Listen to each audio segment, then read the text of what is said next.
In August 1465, Ballaban launched his most ambitious military campaign against Skanderbeg.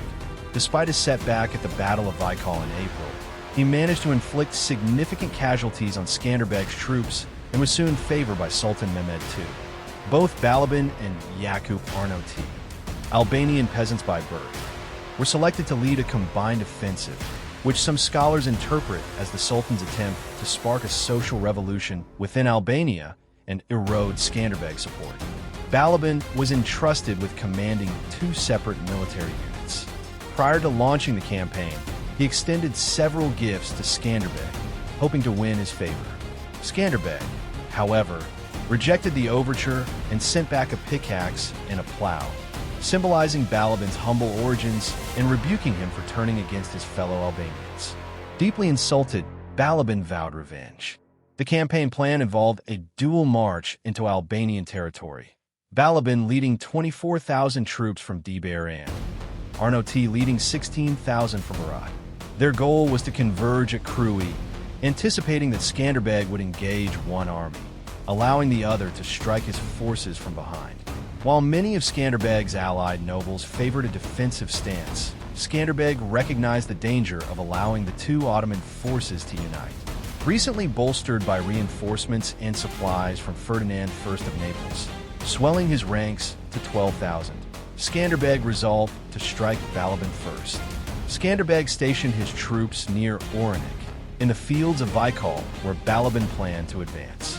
Ballaban attempted deception by bribing Albanian sentries to abandon their posts late at night, but Skanderbeg anticipated the ploy.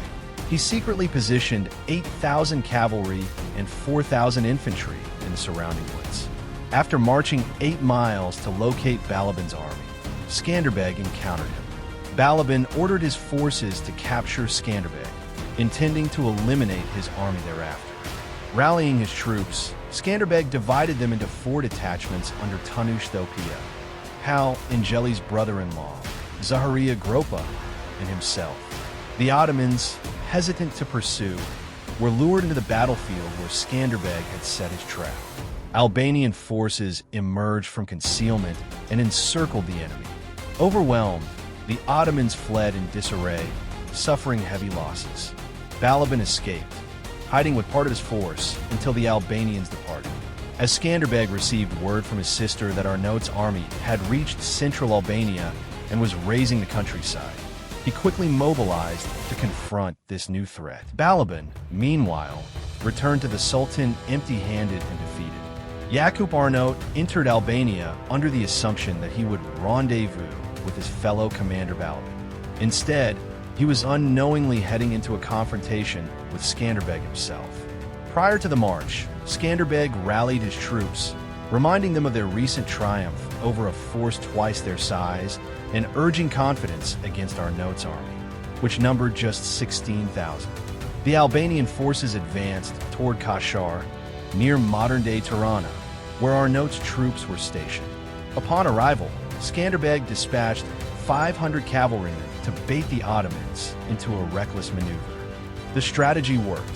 Arnaut fragmented his army into 3 units in an attempt to encircle and overwhelm the Albanian horsemen, who feigned retreat while drawing the enemy deeper into vulnerable ground. As the Ottoman soldiers pressed forward, the hidden Albanian forces launched a ferocious counterattack, catching them off guard.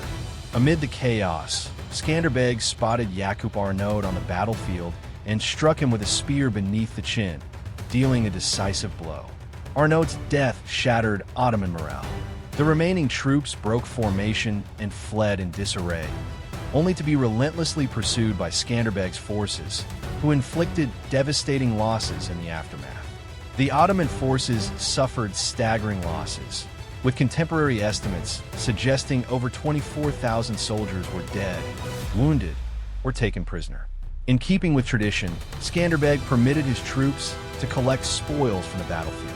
The triumphant Albanian army marched into the city of Krui, where once doubtful citizens now erupted in celebration upon their return.